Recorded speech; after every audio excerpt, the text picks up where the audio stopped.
So hi friends, నా పేరు లింగం and welcome to Telugu creation YouTube channel.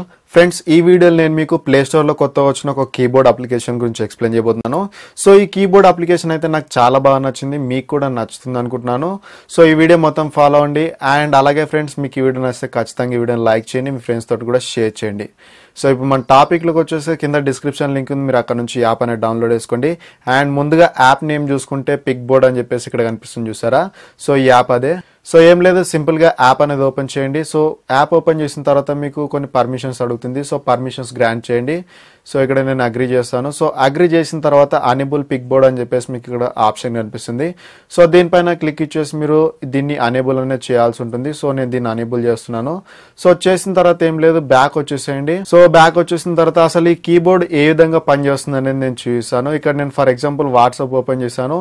So ఇక్కడ వాట్సాప్ లో కానీ ఫేస్బుక్ లో కానీ ఏదైనా అప్లికేషన్ లో ఉన్నప్పుడు మీకు ఏదైనా సరే ఒక ఇమేజ్ అనేది అవసరం వచ్చింది అనుకోండి. సో ఇక్కడ ఫర్ ఎగ్జాంపుల్ నేను ఒకరికి హ్యాపీ బర్త్డే విషెస్ అనేది చెప్పాలనుకుంటున్నాను. సో నాకు ఆ ఇమేజ్ కావాలంటే నేను ఏం చేస్తాను, డైరెక్ట్గా గూగుల్ వెళ్ళేసి గూగుల్లో నుంచి హ్యాపీ బర్త్డే అని చెప్పేసి సెర్చ్ చేసి ఒక ఇమేజ్ అనేది నేను డౌన్లోడ్ చేసుకొని ఇక్కడ నేను ఎవరికైతే సెండ్ చేయాలనుకుంటున్నానో వాళ్ళకి సెండ్ చేస్తాను కదా. సో అలా కాకుండా ఈ యాప్ ద్వారా మనం ఏంటంటే డైరెక్ట్ ఇక్కడ నుంచి మనము ఇమేజెస్ అనేటివి కూడా పంపించుకోవచ్చు అనమాట. సో ఇక్కడ నేను హ్యాపీ బర్త్డే అని చెప్పేసి ఎంటర్ చేశాను. సో ఈ విధంగా మీకు ఏదైతే ఇమేజ్ కావాలనుకుంటున్నారో ఆ ఇమేజ్ అనేది అంటే ఆ నేమ్ అనేది ఎంటర్ చేయండి. సో ఎంటర్ చేసిన తర్వాత ఇక్కడ స్పేస్ బటన్ మీరు లాంగ్ ప్రెస్ చేసి పట్టుకుంటే మీకు ఈ విధంగా వస్తుంది. అండ్ ఇక్కడ ఏం లేదు, మీకు పిక్ బోర్డ్ పైన క్లిక్ ఇవ్వండి.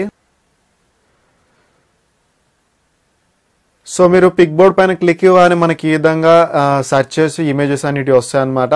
సో ఇక్కడ నుంచి మీరు డైరెక్ట్గా ఏదైతే ఇమేజ్ మీరు సెండ్ చేయాలనుకుంటున్నారో ఆ ఇమేజ్ అనేది సెలెక్ట్ చేసేసి మీరు సెండ్ అనేది చేసుకోవచ్చు డైరెక్ట్గా ఈ విధంగా. సో చాలా అంటే చాలా యూస్ఫుల్గా ఉంది ఈ యాప్ అనేది, అంటే ఈ కీబోర్డ్ అనేది. అండ్ చాలా ఇంట్రెస్టింగ్ కూడా ఉంది. సో నాకైతే నచ్చింది, మీకు ఎలా అనిపించింది కింద కామెంట్ చేయండి. అండ్ ఇక్కడ మనం ఇంకా ఏదైనా సెర్చ్ చేసినా కానీ మనకు ప్రతి ఒక్క రిజల్ట్ అనేది వస్తుంది. సో దానికి ఒకవేళ ఇమేజ్ ఉంటే వచ్చేస్తుంది. ఇక్కడ నేను తెలుగు క్రియేషన్ అని చెప్పేసి సెర్చ్ చేశాను. సో సెర్చ్ చేసిన తర్వాత స్పేస్ని నేను లాంగ్ ప్రెస్ చేసి పట్టుకుంటే నాకు ఈ విధంగా అడుగుతుంది. సో దానిపైన కీబోర్డ్ పిక్ బోర్డ్ పైన క్లిక్ ఇవ్వగానే మనకి ఈ విధంగా తెలుగు క్రియేషన్కి సంబంధించిన ఫొటోస్ అనేవి వస్తాయి. సో ఇక్కడ చూడవచ్చు నా థంబ్నెయిల్స్ వచ్చాయి. సో ఈ విధంగా మీరు ఏదైతే సెర్చ్ చేశారో ప్రతి ఒక్కటి వస్తుంది అనమాట. సో డైరెక్ట్గా మీరు ఇక్కడ నుంచి సెండ్ అనేది కూడా చేసుకోవచ్చు. సో ఇది ఒక వాట్సాప్లోనే కాదు, ఏ అప్లికేషన్లోనైనా సరే పనిచేస్తుంది. సో ఇది చాలా అంటే చాలా ఇంట్రెస్టింగ్ ఉంది. డెఫినెట్గా మీరు కూడా దీన్ని ట్రై చేయండి. అండ్ ఎలా అనిపించింది కింద కామెంట్ చేయండి. వీడియో నచ్చితే ఖచ్చితంగా వీడియోని అయితే లైక్ చేయడం మర్చిపోద్దు. ఈ వీడియోకి నేను ఒక 200 లైక్స్ టార్గెట్ పెడుతున్నాను. సో నచ్చితే ఖచ్చితంగా లైక్ చేయండి. So thank you friends, thank you for watching this video. Have a nice day. By. జై హింద్.